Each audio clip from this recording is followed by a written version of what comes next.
Hi guys, it's Gal, and this is my swimsuit tutorial.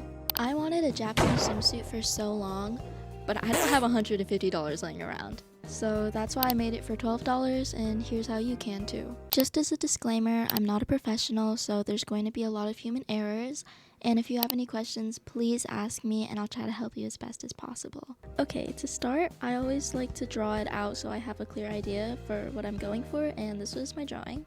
So what I specifically used was this blue shirt and fabric from this maxi skirt that I didn't use anymore.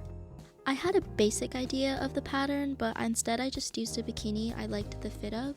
So I'm starting with cutting out the fabric for the bottoms. You're going to fold that fabric and make sure you cut out the crotch where the fold is. When cutting, you should always leave around 1 centimeter of seam allowance just for any mistakes. I didn't show it, but you will need 2 pieces of this, and the other one that I cut out was white, and that's going to be the inner lining. Then I used my bathing suit as reference and I outlined around it, and I picked one of the 3 corners and made it a little more flat than the others, and I cut out 4 of these. So obviously 2 for the front and 2 for the back. Now we need to lock in for some math for the measurements because I don't want you to go back and have to do more work like I did. So my bottoms are going to lay at my hips, which is where I want you to measure. So it's wherever your bottoms are laying, and I'm going to expose myself. I was 31 inches, so you're going to multiply that by 2, so it's going to be 62, and that's going to be the length for the 2 ruffles for your bottoms. For the width of every ruffle, I have a set measurement, but it's going to depend on your size. So for me, I'm an extra small, so if you're an extra small, or medium, your ruffles are going to stay the same as the ones I'm going to be telling you, but if not, if you're a large or above, or you just kind of want longer ruffles as a medium, I recommend multiplying my widths by 5/4 or maybe even 3/2. So this is how you're going to be cutting your fabric for your ruffles. They're essentially just long and skinny rectangles. They're also labeled so you can pick and choose what colors you want for each ruffle. Okay, now we can turn away from the math. Here's me cutting the fabric for said ruffles. This was the white and this was the blue. And then here are all the pieces that I cut out, and now we can finally get to sewing. So you're going to want to start by hemming every single fabric that's for the ruffles. When sewing, you always want to backstitch at the beginning and end of each stitch. You're going to fold over about 1 centimeter and straight stitch on top of it like shown. So here's what they should look like, and just do that to every single piece. You can skip this part if you want, but I advise you don't.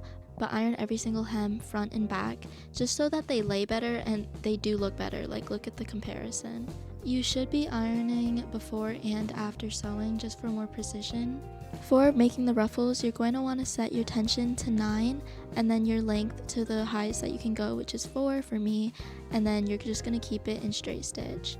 Now to ruffle your fabric, just backstitch and then hold the string at the top to add more tension.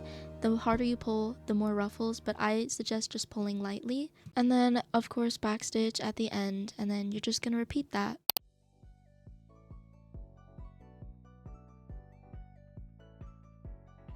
We're going to be sewing together the actual bathing suit pieces now, so change your stitch to the wave with dashes, your length to 2, your width to 2 to 3, and then your needle has to be in the middle, and the tension will be around 3 to 4. It says 4 right there, but I'm always around 3 to 4.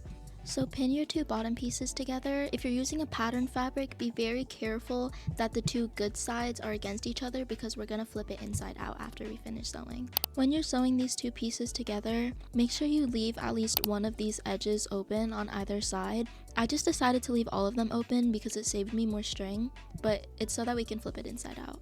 Then of course start by back stitching and then go practically all the way around, and here you can see like the sides that I left open. Now that they're sewn together, you're just gonna cut the excess just as close as you can. I'm not precise. And then you're just gonna flip it out through whatever holes you left. Now you're going to take the edges, good sides facing each other, and sew over those. Again, don't forget to backstitch. I just keep reminding you because I always used to forget as a beginner. And then just do that to both sides. So this is what it looks like, and now I'm going to be ironing it, of course, inside and out. And I was so happy at this point because it actually looked really good, and I've never made a bathing suit before. So now we're going to do our top. You're going to take one bikini panel and pin one ruffle onto it, whatever ruffle you want to be the bottom ruffle, and make sure you pin it about 2 centimeters away from the edge, maybe even 1, just not directly on the edge. Also, please try to keep the flat point at the top because that is the top of your bikini. Now just have your machine settings on default with straight stitch because it's not that complex and we don't need this part to stretch as much.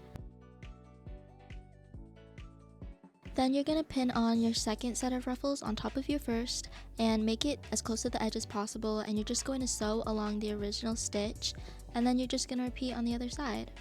So this is what they look like. They're so freaking cute, and also don't forget to iron it. I just didn't show it, but I'm so actually happy about this project. But now we have to go and sew on the other panel.